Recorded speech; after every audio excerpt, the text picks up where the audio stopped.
I was holding a $200 bottle of wine on the freezing porch of a $1.2 million house that I legally owned, standing in the shadows and listening to my own flesh and blood laugh about how pathetic they thought I was. The evening air was biting, carrying that crisp, unforgiving chill that usually made me feel sharp and alive, but right then, I just felt a deep, hollow freeze spreading through my chest. Through the heavy oak front door and the tall glass side panels, the warm, golden light of the imported chandelier spilled onto the porch, painting a picture of a flawless, wealthy family gathering. Inside, my younger sister, Colette, was celebrating her engagement to a guy named Gideon. I had rushed straight from work to be there. I was still wearing my sensible black slacks and a wrinkled blazer, my hands rough and dry from sorting out shipping manifests, signing contracts, and dealing with angry freight drivers all day. I ran a logistics freight brokerage. It was a brutal, unforgiving, male-dominated industry, but it paid remarkably well. It paid well enough to silently fund the lavish, fake aristocratic lifestyle happening just on the other side of that door. I paused with my knuckles just an inch from the wood. I could hear the delicate clinking of crystal wine glasses. Those were the glasses I bought them last Christmas. Growing up in our household, I was always the invisible child. Actually, calling me invisible would have been a significant step up. I was the family scapegoat, the reliable workhorse, the one who was expected to endlessly sacrifice so our golden child could shine under the spotlight. Standing there on the cold concrete, a museum of past pains flashed through my mind, each memory a testament to my family's blatant favoritism.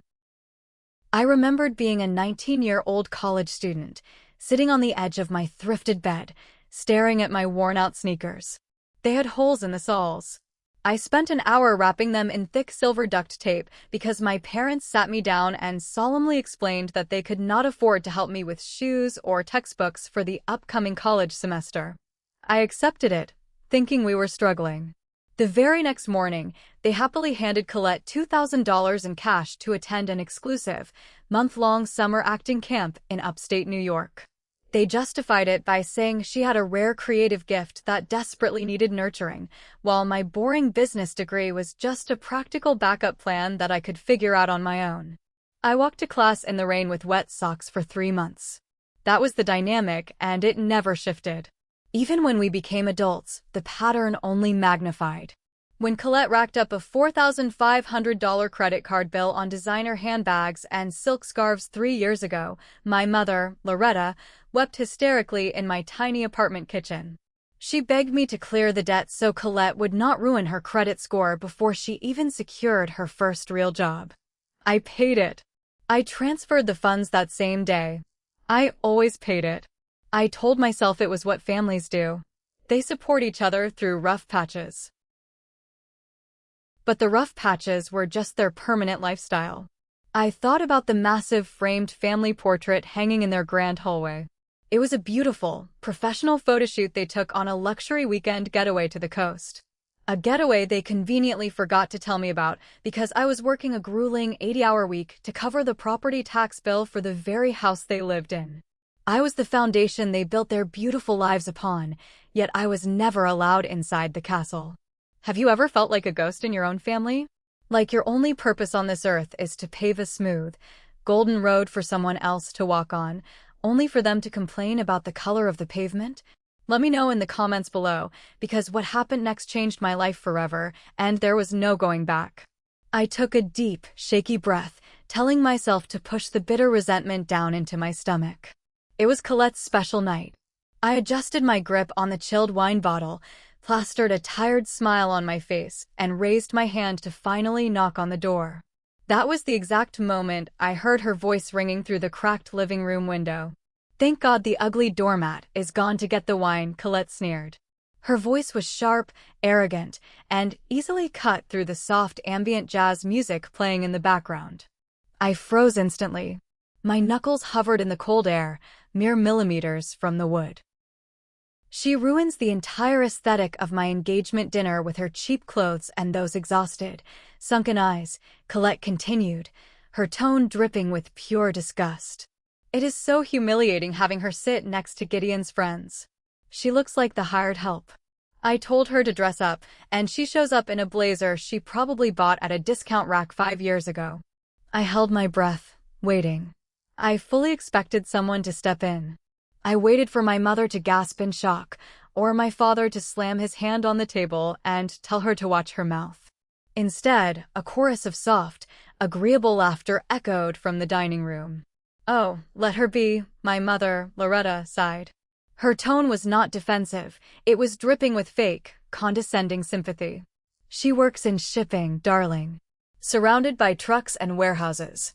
You cannot expect someone like Maeve to understand high society elegance or fine dining. Just smile, nod, and endure her presence." "Exactly," my father, Desmond, chimed in, his voice slightly muffled, likely around a bite of artisan imported cheese. "Do not let it ruin your mood, sweetie. Just let her pay the catering bill tonight, and we can send her home early. She probably wants to go to bed anyway. You know she never knows how to behave at these social functions." I stood entirely motionless on the welcome mat. The sheer, unadulterated audacity of their words made the breath catch painfully in my throat. I leaned slightly to the left, looking through the narrow glass panels beside the door. I could see them clearly. Colette was wearing a stunning, custom silk dress, holding court at the head of the long mahogany table. Gideon, her wealthy fiancé, was sitting right next to her, smiling and nodding along, entirely oblivious to the dark reality of the family he was marrying into. He came from old, established money, and Colette had spun a masterful web of lies, painting our family as quiet, refined aristocrats who simply valued their privacy. The irony of the situation was suffocating. It pressed against my chest like a physical weight. They were calling me cheap. They were calling me an ugly doormat. Yet they were sitting on velvet dining chairs that my money paid for. They were drinking from crystal goblets I bought for their anniversary.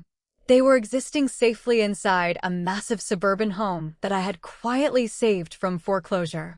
I did not cry. There were no tears left in my body for these people. The familiar, heavy fog of familial obligation and guilt suddenly evaporated, leaving behind a razor-sharp, freezing clarity. They did not love me. They never did, and they never would. I was just a utility to them. I was a walking, breathing bank account that they barely tolerated as long as it continued to dispense cash upon request. I looked down at the heavy, expensive bottle of wine in my hand.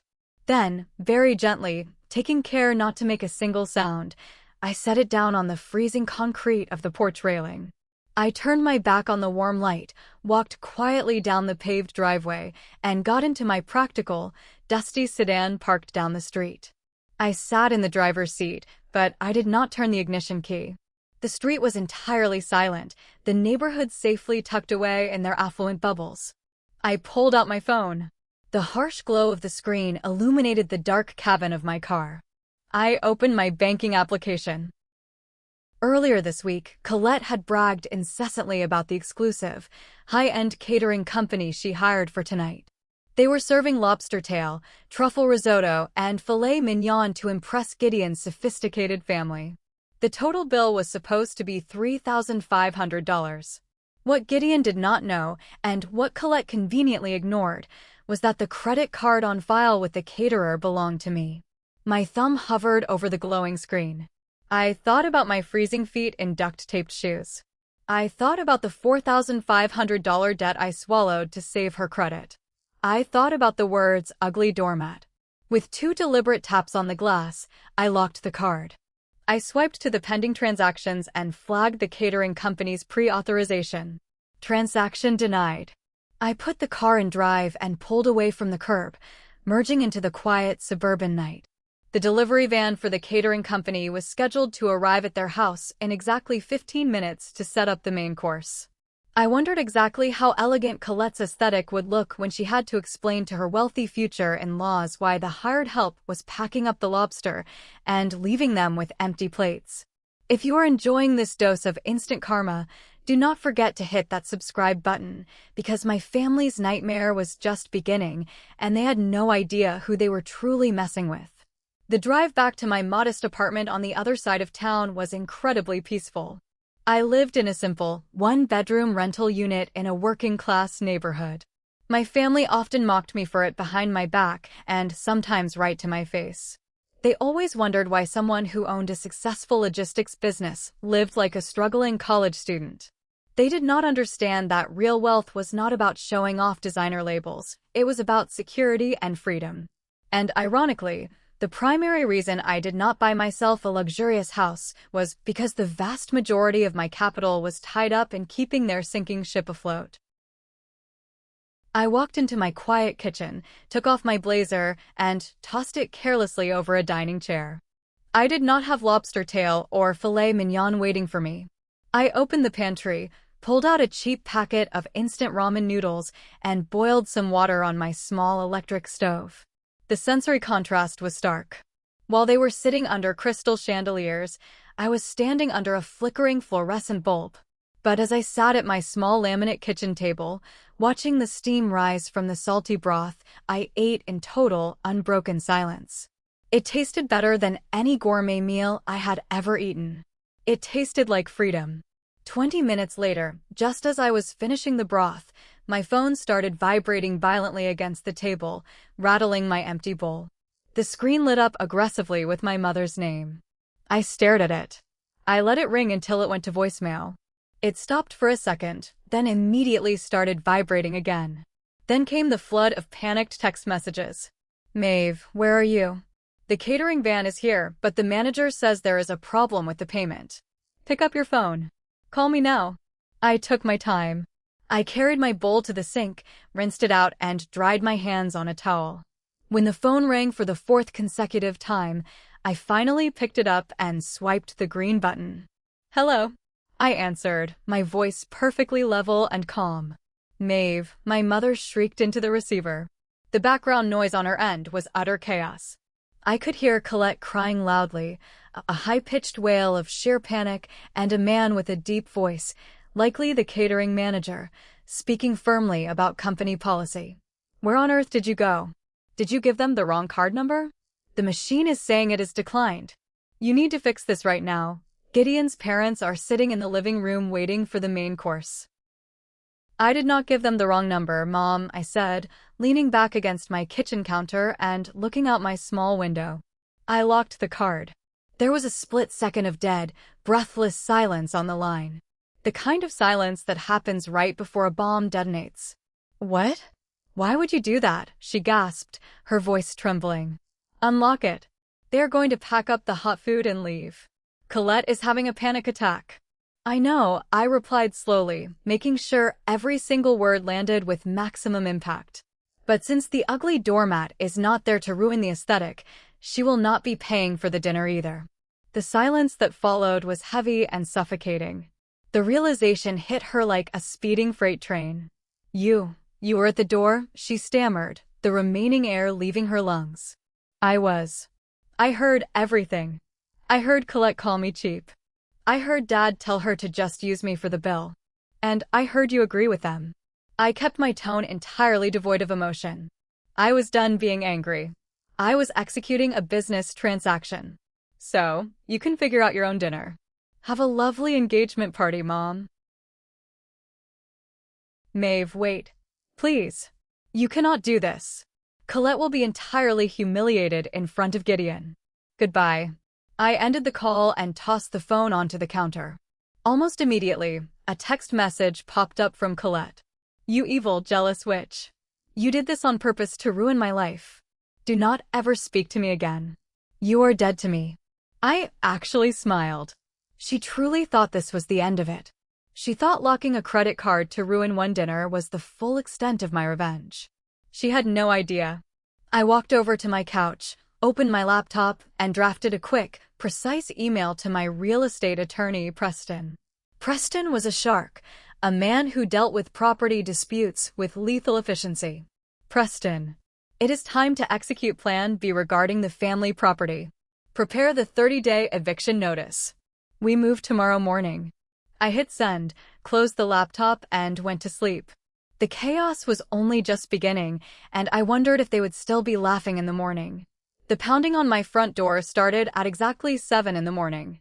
It was loud, aggressive and relentless, shaking the cheap wood in its frame. I was already awake, dressed in my standard gym clothes, sipping a cup of strong black coffee. I walked over to the door, unfazed by the noise, and checked the peephole. Colette and my father, Desmond, were standing in the narrow hallway. Colette looked like an absolute wreck. Her carefully curated aesthetic was gone. Her expensive makeup was smeared under her eyes, and she was still wearing the custom silk dress from the night before, which was now wrinkled, stained, and incredibly sad-looking.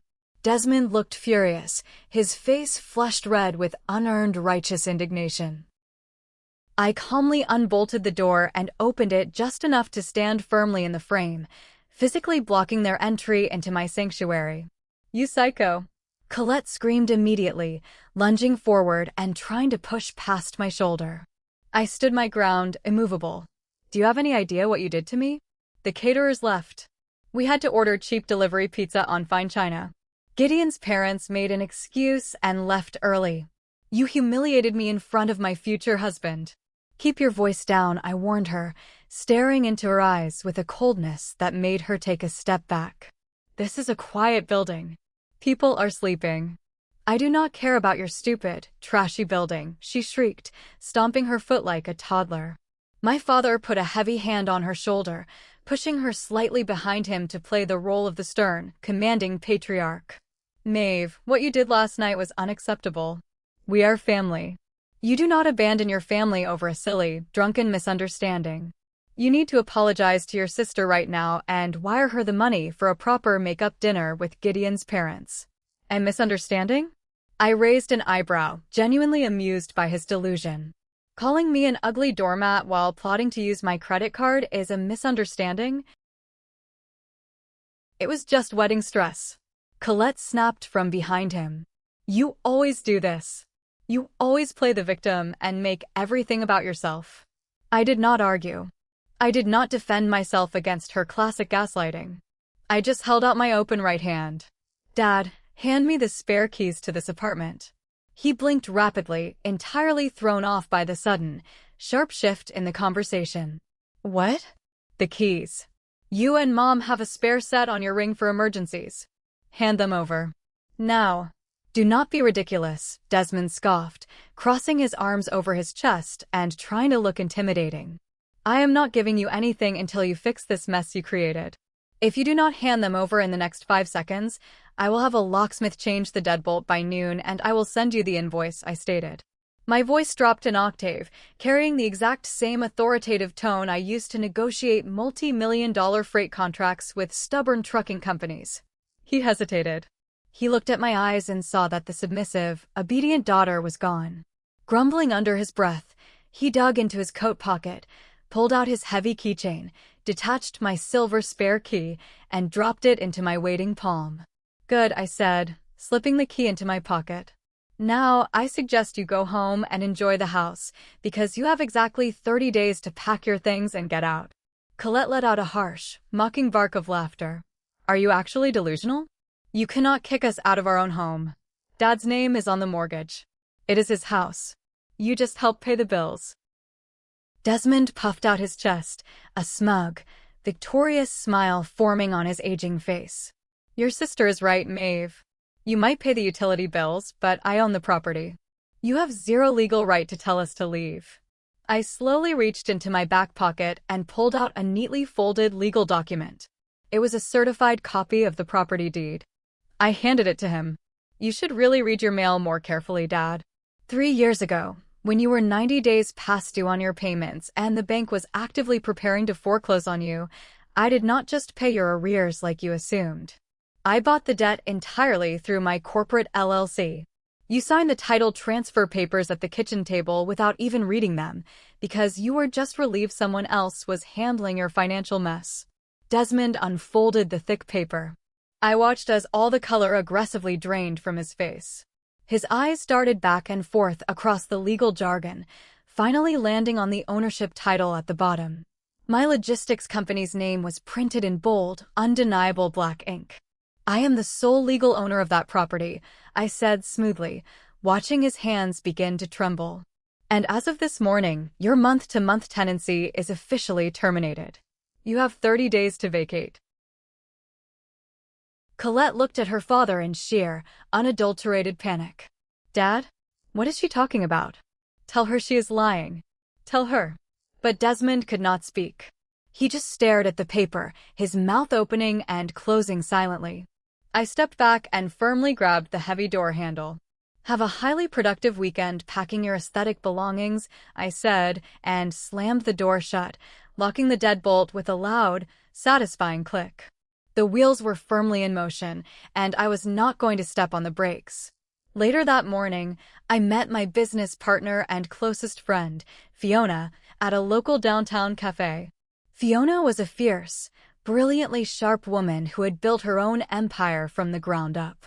She was the only person in the world who knew the true, sickening extent of my family's financial drain on my life. I sat across from her in a quiet corner booth, stirring my black coffee, and recounted every single detail of what happened the night before and the confrontation that morning. I told her about the insult on the porch, the canceled catering, and dropping the eviction notice on my father. Fiona slammed her palm flat on the wooden table, rattling the ceramic cups. Finally. My God, Maeve, I've been telling you to cut these parasites off for years. You are not crazy. You are not overreacting. They treated you like a loaded ATM machine and had the nerve to spit on you while you dispensed the cash to fund their fake lives. Her words were the exact validation my brain needed. When you are systematically manipulated and gaslighted for your entire life, you inherently start to doubt your own sanity. Having an intelligent, objective person outside the toxic family bubble confirm that my anger was totally justified gave me the necessary strength to push forward without guilt. It gets better, I told her, pulling my laptop out of my bag and opening it on the cafe table. I am cutting the oxygen supply today. I logged into my central banking and utility accounts. For years, I had auto-paid for almost everything just to make my parents' lives easier and avoid their constant complaining. I navigated to the internet service provider's website. With a few clicks, I scheduled a total disconnection of service for the main house, effective immediately.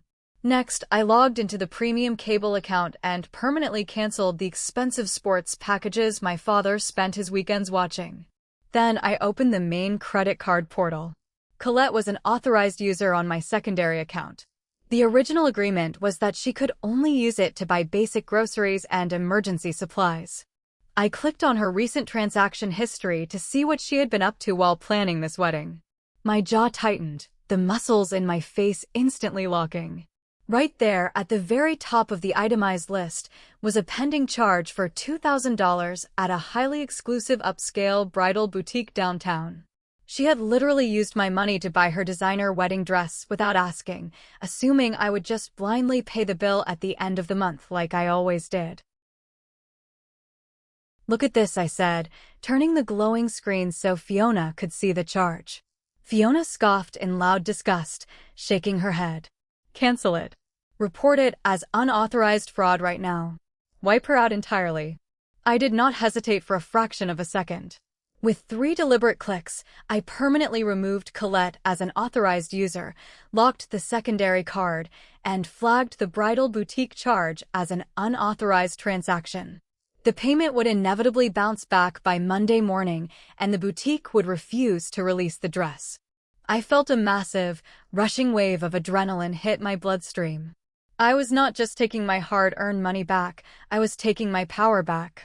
I was aggressively stripping away the fake, glittering luxury they wore like a suit of armor. By the time I closed my laptop and finished my coffee, my family was practically living in the dark ages. They had no internet to post on social media, no cable television to distract them, and 0 credit to spend. They were about to experience the harsh reality of the real world, entirely unshielded by the doormat they despised so deeply. By late Sunday afternoon, the emotional fallout had predictably spread far beyond the immediate household. When deeply toxic people lose their controlling grip on you, they do not pause to self-reflect, they recruit soldiers. They frantically find people who will swallow their twisted victim narrative and send them after you to apply pressure. In my family, that aggressive enforcer role was enthusiastically filled by my Aunt Agatha. My phone rang loudly while I was sitting at my kitchen table, organizing my logistics schedules for the upcoming week. I saw Agatha's name flash on the screen and almost swiped to ignore it, but I knew I had to face the flying monkeys eventually to shut them down for good. I answered the call and put her on speakerphone. "Maeve," Aunt Agatha began, her voice trembling with dramatic, heavily manufactured sorrow. "I am just heartbroken. I just got off the phone with your mother. She is in tears. Colette is locked in her bedroom, threatening to do something terrible to herself. How could you do this to your own flesh and blood?" I kept typing calmly on my laptop keyboard. "Hello, Aunt Agatha. I am assuming Mom gave you the heavily edited, victimized version of the story. She told me you went crazy and canceled the food for Colette's engagement party out of pure jealousy, and now you are trying to steal their house." Agatha scolded, rapidly dropping the sorrowful act for a tone of harsh, biting judgment. "You are tearing this family apart over nothing. You have always been so stubborn and cold-hearted. You need to call the bank, reverse whatever nonsense you did, and apologize to your sister."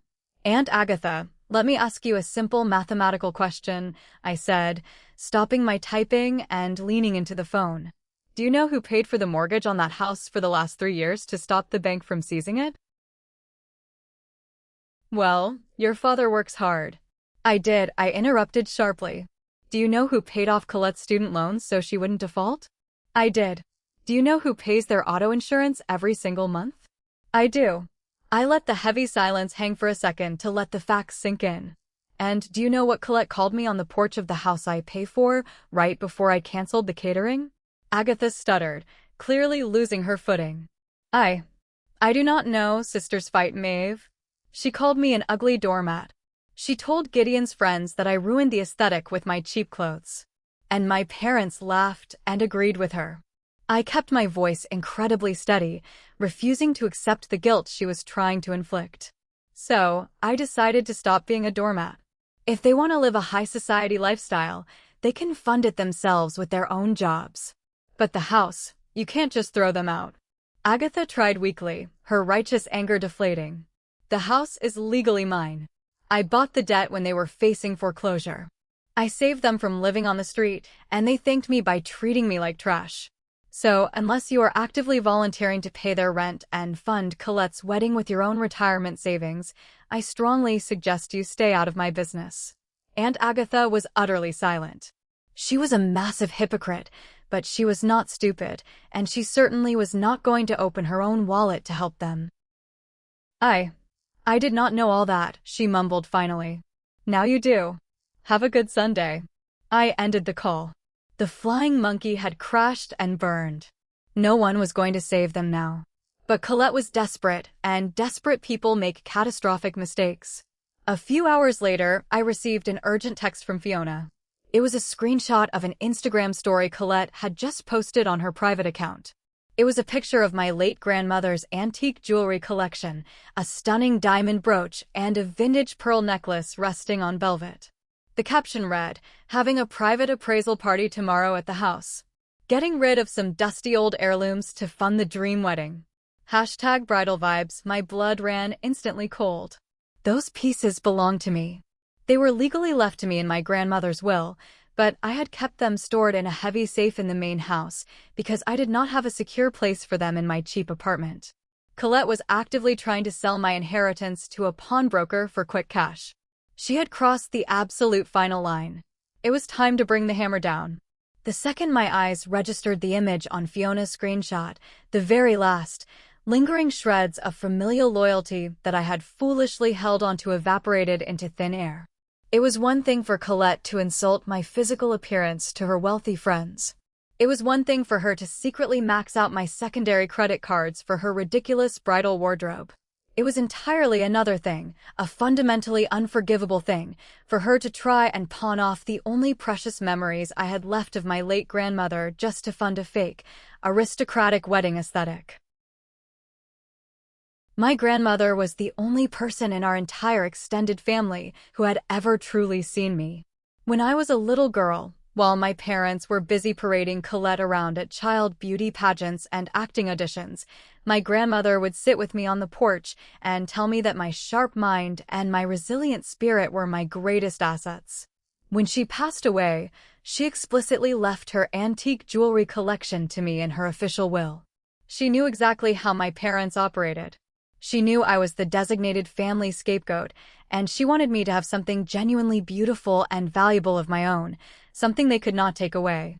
The collection included a stunning, intricate diamond brooch and a heavy, vintage pearl necklace with a white gold clasp.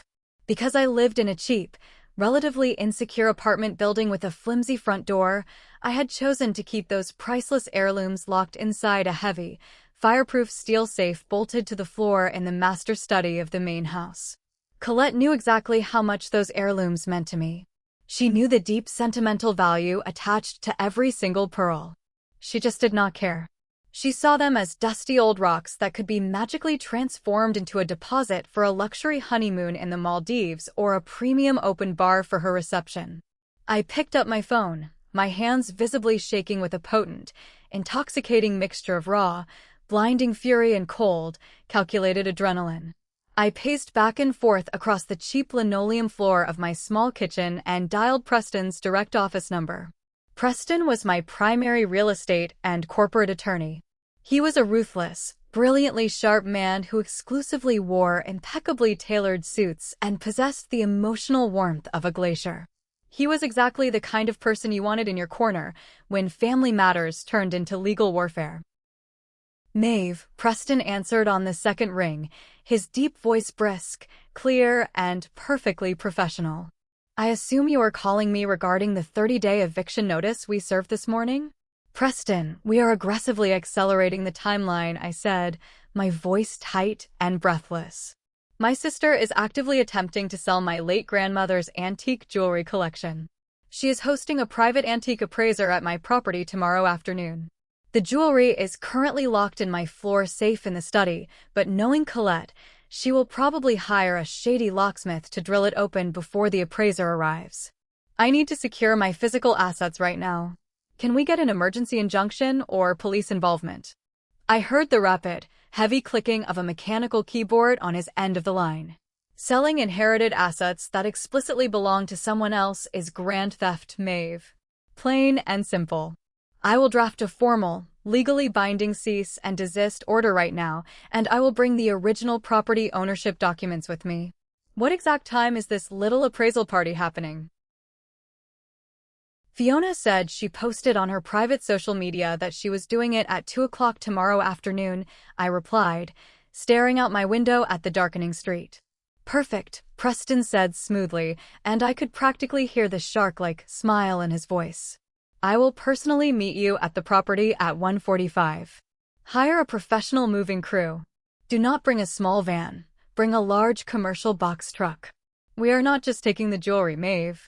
If she is actively trying to liquidate assets to fund her lifestyle, you need to systematically remove any valuable furniture, electronics, or antique items you legally purchased and own. We are going to strip that house down to the drywall. We leave them with absolutely nothing to sell. I spent the next 3 exhaustive hours organizing a rapid response moving team.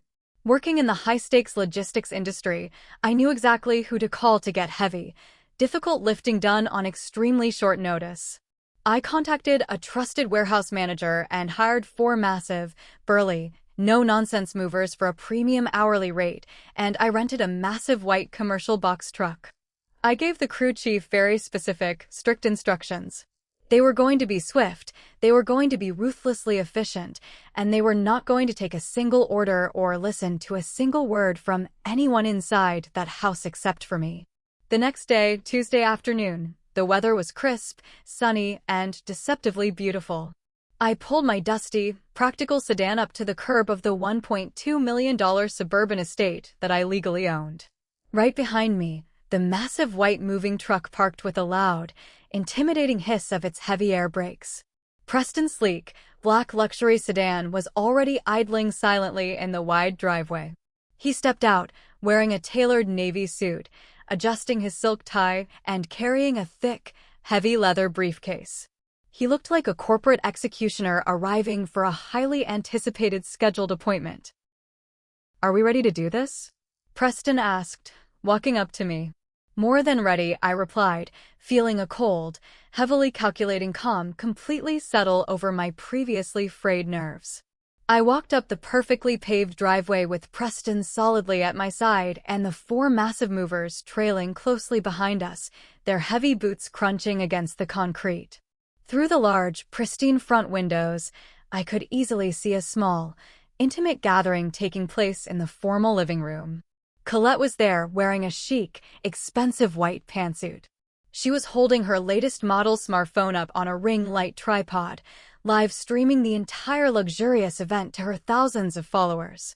Gideon was sitting on the plush velvet sofa, sipping sparkling water with lemon and looking slightly bored by the whole ordeal. Next to them stood an older, distinguished-looking man with a specialized jeweler's loop hanging around his neck. It was the antique appraiser. They were laughing warmly about something. They were entirely relaxed, completely basking in the stolen, fraudulent luxury of my relentless hard work. I reached into my coat pocket, pulled out my heavy master key, slid it smoothly into the polished brass front door lock, and turned it. The heavy oak door swung open with a soft click, and I stepped inside, bringing the freezing cold autumn air and the heavy, crushing reality of consequence right into the center of their pristine aesthetic bubble. But what exactly would they do when they realized they were trapped on camera? The warm, joyful laughter in the living room died instantly, as if someone had abruptly pulled the plug on a television set. Colette whipped her head around so fast her perfectly styled hair fell across her face. Her eyes widened to the size of saucers in profound, unadulterated shock as she saw me standing in the grand foyer, flanked by a sharp-suited lawyer and four massive men wearing thick, moving company uniforms. The live stream on her phone was still recording every single second, actively broadcasting this bizarre home invasion to her carefully curated audience of strangers. "What in the world are you doing here?"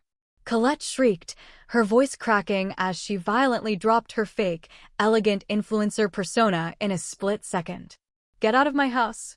You are ruining my private appraisal event. I told you you were entirely dead to me."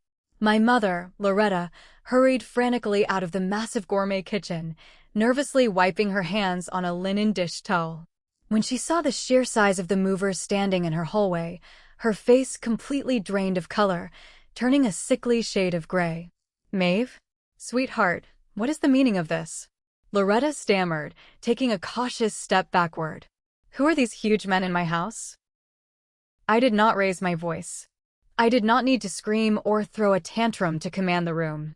I had the absolute truth, and I had the crushing weight of the law firmly on my side. I simply stepped aside and gestured gracefully for Preston to take the floor. Preston walked forward, his polished leather shoes clicking sharply against the hardwood floor. He calmly unlatched his briefcase and pulled out a thick stack of legally binding documents. "Good afternoon to you all," Preston said, his voice carrying the lethal, unwavering authority of a federal judge handing down a life sentence. "My name is Preston Vance.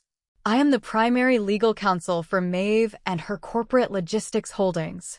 I am currently holding a formal, court-backed cease and desist order regarding the attempted illegal sale of stolen property, specifically the antique jewelry collection belonging solely to my client."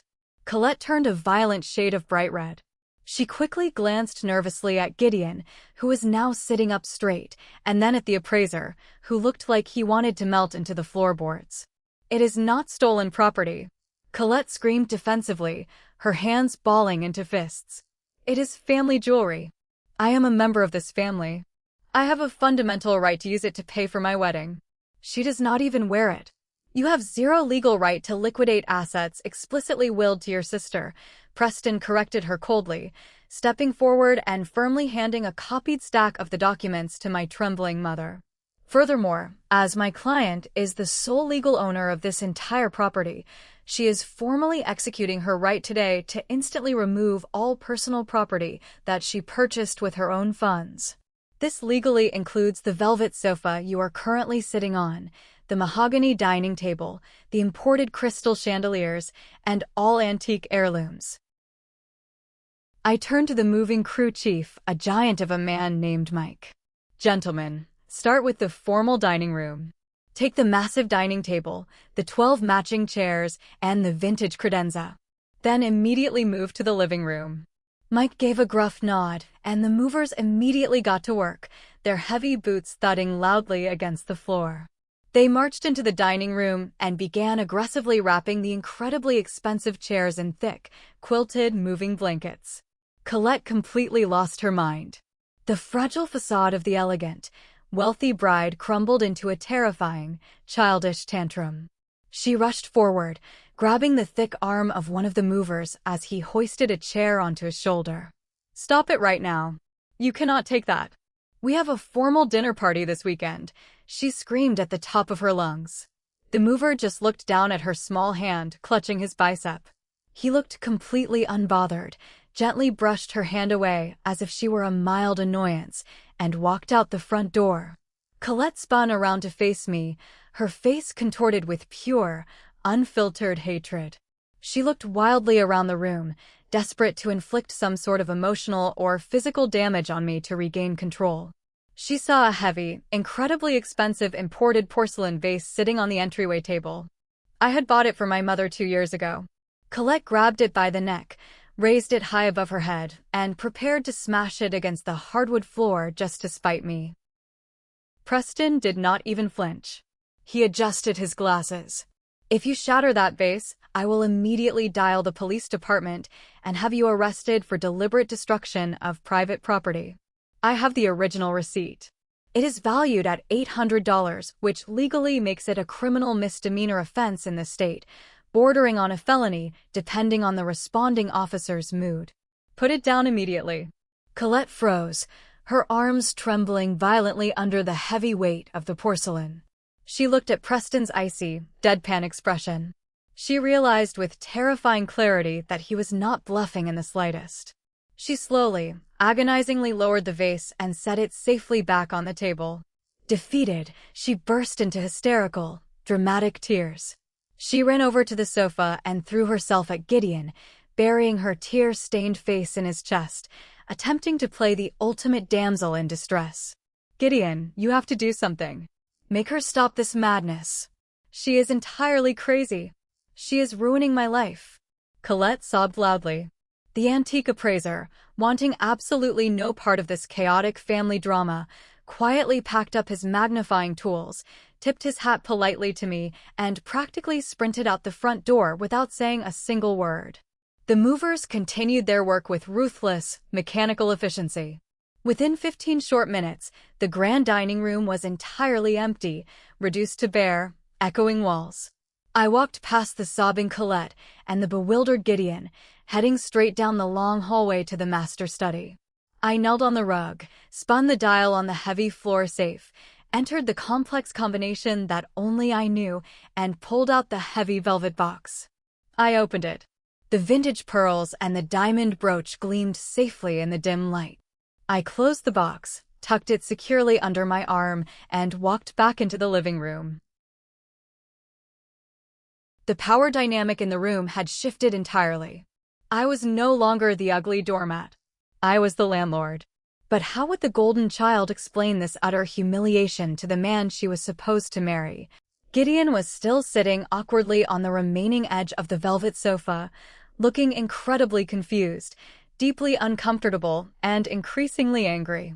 Gideon was a wealthy man who came from a long line of established family money, but he was practical, grounded, and possessed a strong work ethic.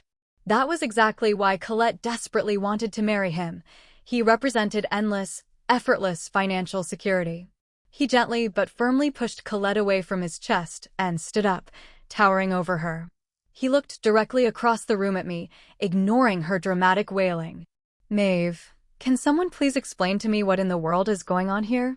Gideon asked, his voice steady but laced with heavy, undeniable suspicion. "Colette told me repeatedly that this entire estate belonged to your father. She told me you were just a struggling, entry-level shipping clerk who was incredibly jealous of her massive success as an online influencer.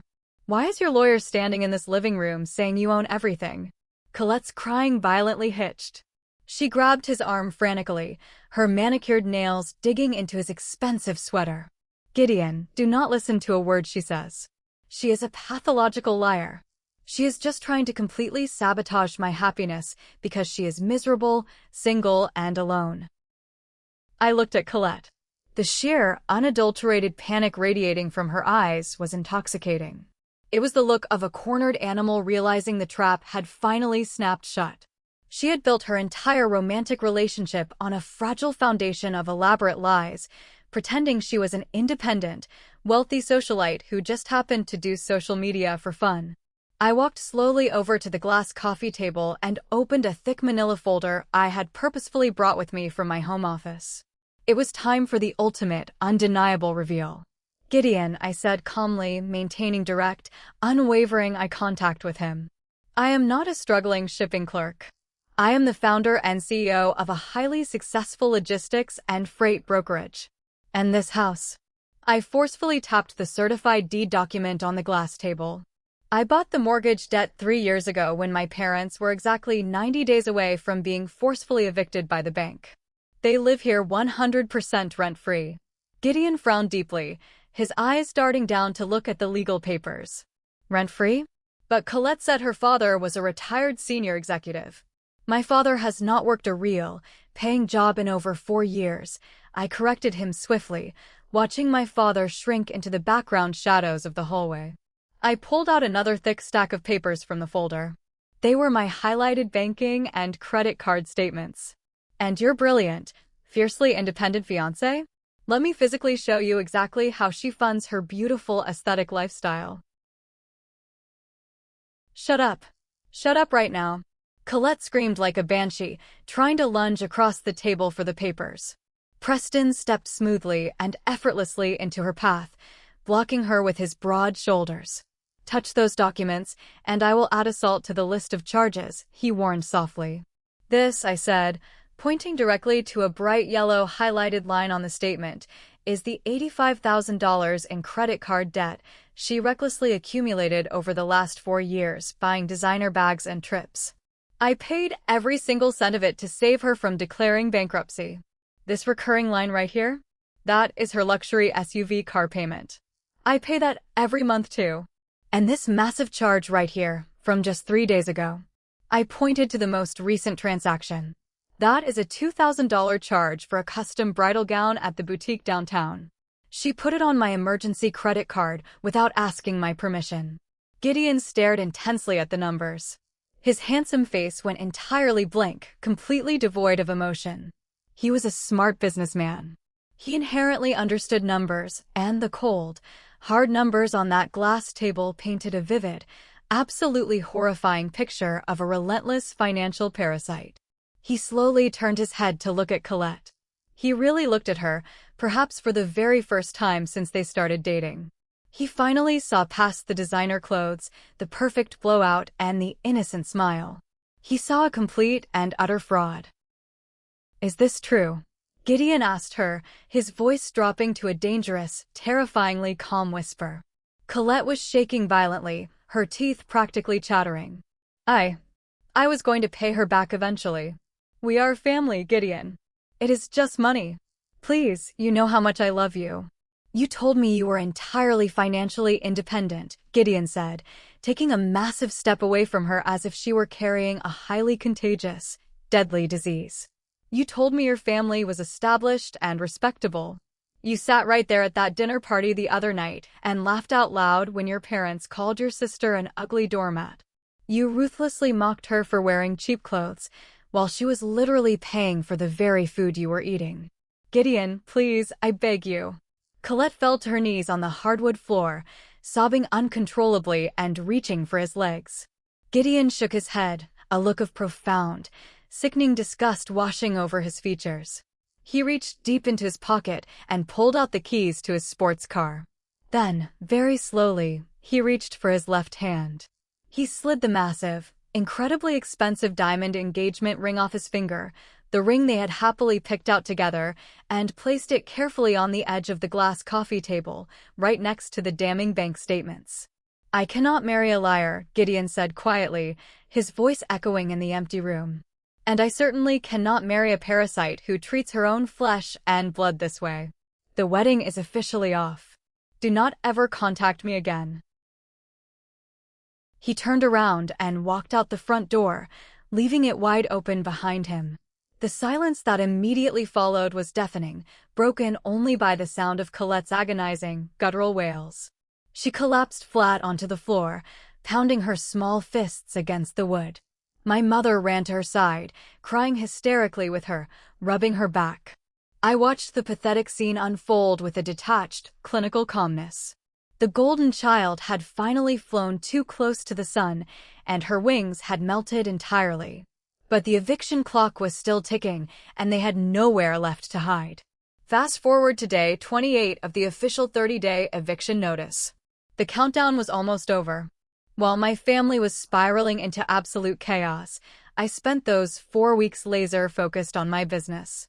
Channeling all my negative energy into my work, I managed to secure a massive, multi-million-dollar contract with a national retail chain that effectively doubled my logistics company's annual revenue. While my professional career was soaring to new heights, my family's fabricated reality was rapidly crashing down around them. Without my endless financial padding to soften the blow, they realized very quickly how incredibly expensive and unforgiving the real world actually was. It was a cold Tuesday night, close to midnight. I was sitting comfortably on my couch, wearing fuzzy socks and reading a novel, when a soft, incredibly hesitant knock sounded at my apartment door. I paused, marked my page, and checked the security camera feed on my phone. It was my parents, Desmond and Loretta. They were entirely alone. They looked absolutely terrible. They looked 10 years older than they had at the engagement party just a month ago.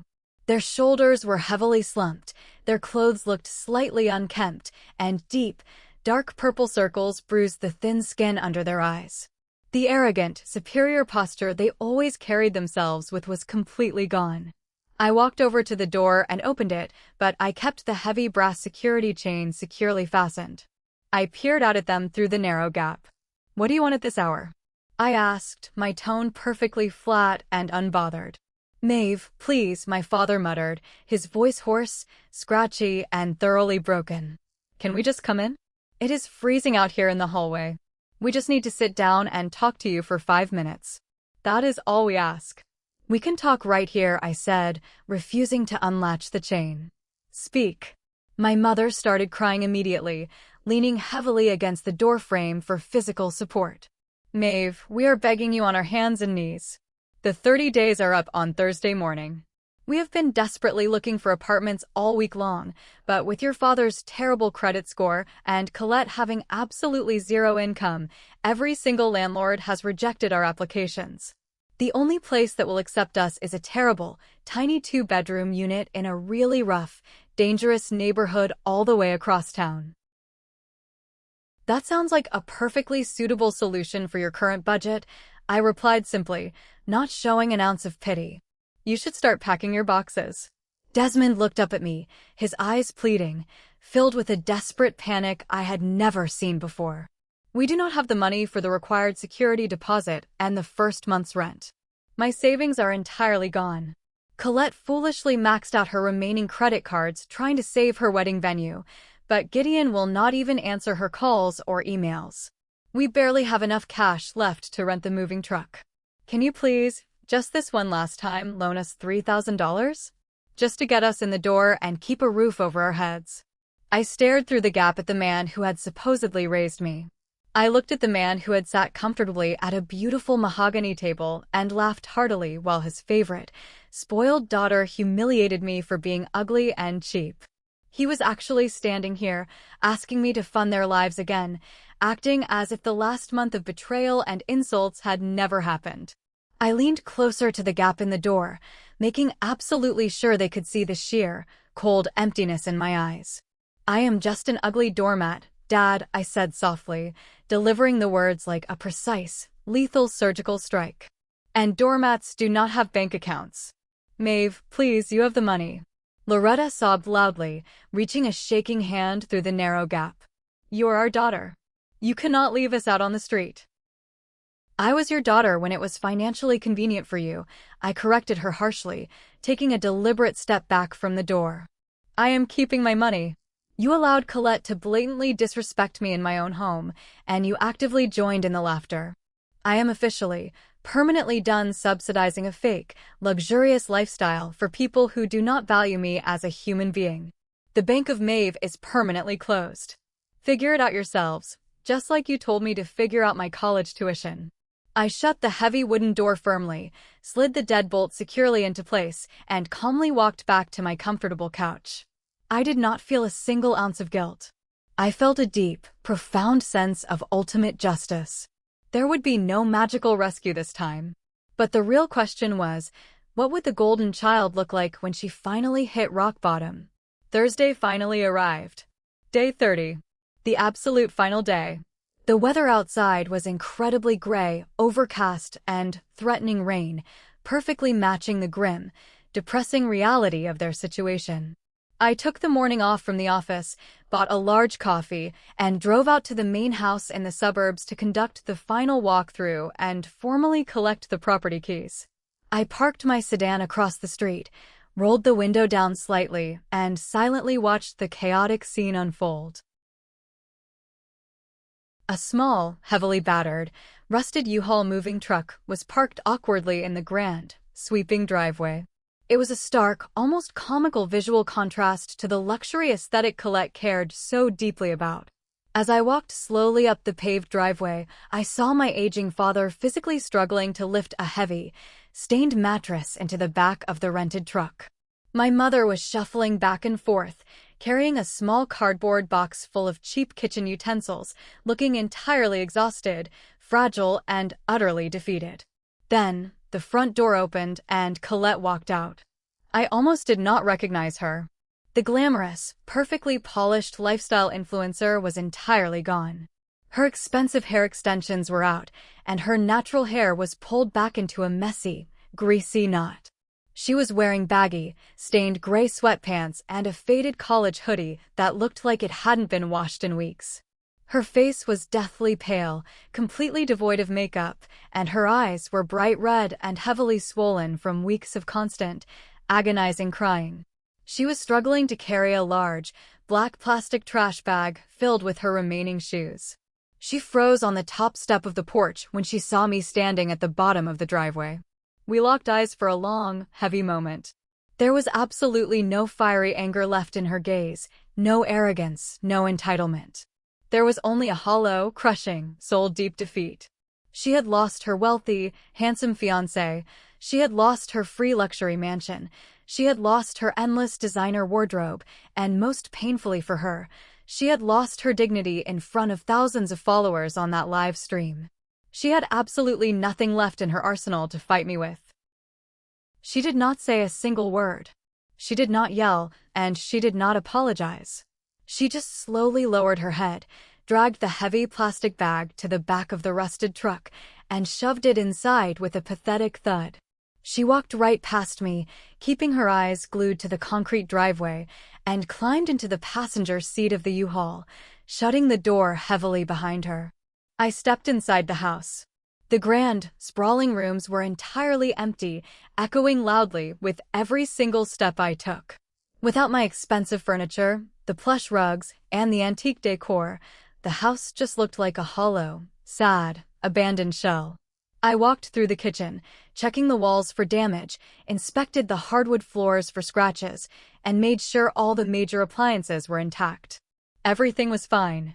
The fake luxury and the suffocating arrogance had been thoroughly stripped away, leaving only bare drywall and the cold truth. I walked back outside to the driveway. My father was pulling down the metal rolling door on the back of the moving truck, securing it with a cheap padlock. He finished the latch, sighed heavily, and turned around. He walked slowly over to me, his shoulders slumped in total defeat, holding out a heavy metal ring of keys. "Here," he muttered, avoiding my eyes and dropping the keys into my waiting palm. "We're out. You finally got exactly what you wanted." I pocketed the keys, the metal clinking softly in the quiet morning air. "I wanted basic human respect, Dad. But this will have to do."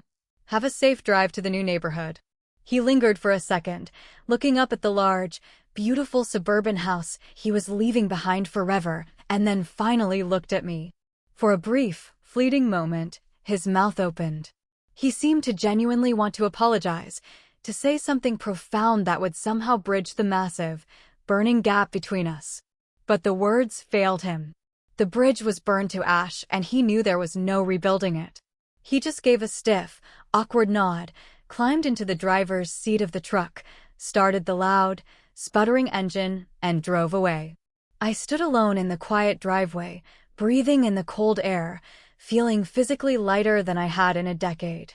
The massive suburban house officially sold just 3 weeks later to a lovely, dual-income professional couple with 2 energetic golden retrievers. They absolutely loved the quiet neighborhood and immediately offered well over the asking price to secure it. When the massive wire transfer of $1.5 million finally hit my corporate bank account, I did not go out and foolishly buy designer clothes, expensive handbags, or luxury cars like my sister would have. Instead, I invested a large portion of the capital straight back into my logistics brokerage, expanding my trucking fleet and hiring 3 new employees. I donated a very generous chunk of the profits to a local women's charity that provided emergency housing assistance to young women escaping financial and emotional abuse. And finally, with the remaining funds, I purchased a beautiful, quiet, single-story garden home on the heavily wooded edge of the city, far away from the suburban drama. A few months later, on a warm Sunday morning, I was sitting comfortably on my new stone patio, sipping a cup of expensive loose-leaf tea and watching the morning sun illuminate my blooming blue hydrangeas. My best friend and business partner, Fiona, was sitting across from me, laughing out loud at a ridiculous joke I had just made about a particularly stubborn truck driver we dealt with earlier that week. Suddenly, my phone buzzed softly against the iron patio table. I glanced down at the glowing screen. It was a long text message from an unsaved number, but I knew exactly who it was. It was my mother. "Hi, Maeve. The new apartment is very small, dirty, and the neighbors are incredibly noisy. Your father's car broke down again. Colette is working at a retail shoe store at the mall now. She is very depressed and cries every night. We miss you so much. We realize we made some mistakes. Can we please try to meet for coffee and talk? We love you." I read the desperate words slowly. There was no direct demand for money this time. There was no entitled expectation of me instantly swooping in and fixing their self-inflicted problems. It was just a weak, cautious, pathetic attempt to reel me back into their web from a distance. I sat there and analyzed my own feelings. I realized something incredible. I did not feel violently angry anymore. I did not feel overwhelmingly sad or guilty. I just felt nothing. A peaceful, beautiful nothing. I picked up the phone, pressed the contact icon, and calmly hit the block caller button. I watched the number disappear from my screen. I set the phone face down on the table, picked up my porcelain teacup, and took a long, incredibly peaceful sip. I did not need a tearful, cinematic family reunion or a grand, dramatic apology to find my closure. I had simply stepped completely out of the toxic, subservient role they assigned to me at birth, and I had taken back absolute control of my own life and my own finances. The morning air was perfectly warm. My tea was delicious. And for the very first time in my entire life, my home was truly, undeniably peaceful.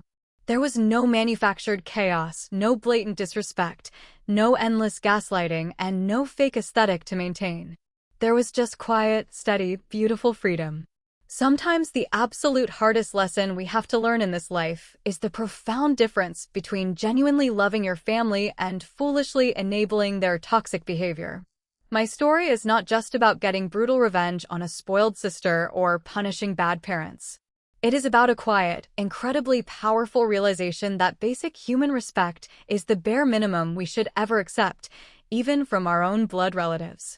We often trap ourselves in roles we think we have to play: the silent supporter, the endless bank account, the peacekeeper. We let them wipe their dirty feet on us over and over again because we are terrified of losing them and ending up alone. But walking away from blatant disrespect does not make you a bad daughter, a terrible sister, or a selfish person. It simply means you are finally choosing to protect your own peace and your own future over their unearned comfort. True power does not always come in the form of a loud screaming match or a physical fight. Sometimes, true power is as simple as closing a heavy door, locking it tight, and refusing to reopen it until your worth is fully acknowledged. So, I want to turn the conversation over to you, the viewers. Family is not just about blood. It is about mutual respect and care. Some people will only claim to love you as long as you are highly useful to them. Let me ask you the ultimate question.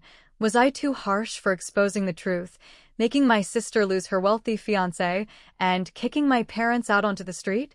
Or did they get exactly what they deserved for treating me like an ugly doormat for 30 years? Let's talk about it in the comments below. I read every single one of them. If you believe in standing up for yourself, setting healthy boundaries, and taking your life back from toxic people, hit that like button, subscribe to the channel, and click the notification bell. We share real stories about finding your voice and protecting your peace. Remember, your peace is always worth protecting. See you in the next story.